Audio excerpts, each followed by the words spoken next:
الحمدللہ والصلاة والسلام علی رسول اللہ۔ ایک خیراتی ہسپتال کو صدقات دینے کا کیا حکم ہے جس کے مالک کے بارے میں بے مروت ہونے کا دعویٰ کیا جاتا ہے؟ سوال کیا گیا ہے۔ ہمارے علاقے بر صغیر میں ایک کینسر ہاسپٹل ہے۔ یہ ہاسپٹل غریبوں کی خوب مدد کرتا ہے۔ اس ہاسپٹل میں امیر اور غریب سب کا یکساں خیال کیا جاتا ہے۔ پورے ملک سے غریب لوگوں کی بہت بڑی تعداد مفت علاج کے لیے یہاں آتی ہے۔ بہت سے لوگ اس ہاسپٹل کو عطیات بھی دیتے ہیں، لیکن ہاسپٹل کا مالک سیاست میں ڈوبا ہوا ہے۔ اس کے بارے میں بہت سے لوگ یہ خیال کرتے ہیں کہ وہ بد اخلاق ہے۔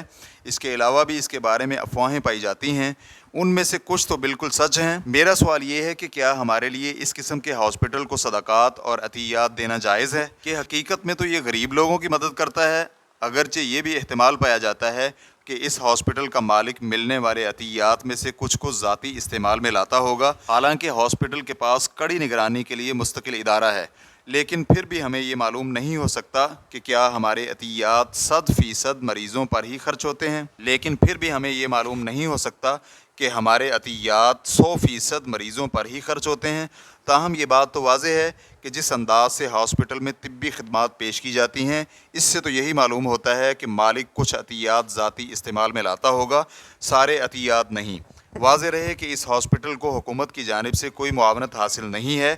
اس ہاسپٹل کی ساری آمدن کا ذریعہ صدقات اور عطیات ہیں۔ الجواب بعون اللہ سبحانہ و تعالی۔ اگر ہاسپٹل سے فقیروں اور غریبوں کو فائدہ ہو رہا ہے، جیسے کہ آپ نے تذکرہ بھی کیا ہے، تو پھر اس ہاسپٹل کی کامیابی اور اپنے مشن میں جاری رہنے کے لیے اسے صدقات اور عطیات دینے میں کوئی حرج نہیں ہے، خصوصاً اس لیے بھی کہ حکومت اس ہاسپٹل کی کوئی مالی معاونت نہیں کرتی۔ زیادہ سے زیادہ اس شخص کے بارے میں یہ کہا جا سکتا ہے کہ جس قدر ممکن ہو مالک کو وصول ہونے والے عطیات پر اختیار نہ دیا جائے۔ اس کے لیے طاقتور نگران کمیٹی بھی قائم ہو سکتی ہے یا معاشرتی طور پر دباؤ ڈالا جا سکتا ہے، یا اس کے علاوہ جو بھی مناسب ذریعہ ہو اسے استعمال میں لایا جا سکتا ہے۔ لیکن اگر لوگوں سے ملنے والے عطیات پر مالک کی اجارہ داری ختم کرنا ممکن نہ ہو اور مریضوں کے حقوق کی پامالی ہو تو پھر مصلحت کو مد نظر رکھیں گے۔ چنانچہ اگر ہاسپٹل کو عطیات دینے میں زیادہ مصلحت نظر آتی ہے کہ عام لوگ اس سے بہت فائدہ اٹھاتے ہیں، جبکہ مریضوں کے علاج اور عوام کی فلاح و بہبود کے ساتھ ساتھ اس آدمی کی طرف سے مالی غبن عوامی فائدے کے مقابلے میں معمولی ہے، تو پھر ایسی حالت میں اس ہاسپٹل کو صدقات دیے جا سکتے ہیں۔ اور اگر عطیات کی مد میں ہاسپٹل کی ضرورت کی اشیاء خرید کر دیں، مثلا ادویات، مشینری اور دیگر اشیاء، تو ایسے ممکن ہے کہ اس شخص کی مالی بے ضابطگیاں ختم ہو جائیں یا قدرے کم ہو جائیں، تو پھر اس ہاسپٹل کے ساتھ اسی طرح تعاون کرنا زیادہ بہتر ہوگا۔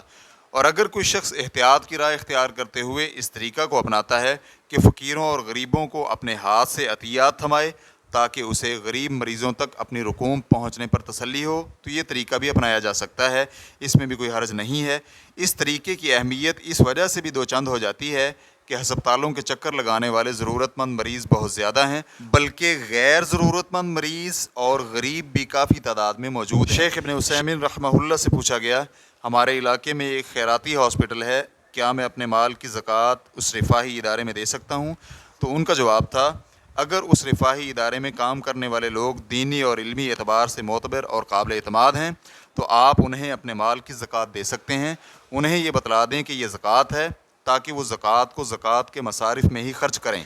لیکن اگر آپ کو ان کے بارے میں علم نہیں کہ وہ معتبر ہیں یا نہیں، تو پھر بہتر یہی ہے کہ آپ خود غریبوں تک یہ زکوٰۃ پہنچائیں، بلکہ افضل یہ ہے کہ ہر حالت میں آپ خود ہی غریبوں تک پہنچایا کریں۔ یہ سب سے افضل ہے، کیونکہ اس طرح سے ایک تو آپ خود اپنے مال کی زکوٰۃ نکالیں گے اور دوسرا آپ کو اپنی زکوٰۃ غریبوں تک پہنچنے کا مکمل یقین ہو جائے گا، اور غریبوں تک پہنچانے میں جو آپ کو تگ و دو کرنی پڑتی ہے اس پر اجر و ثواب الگ ملے گا۔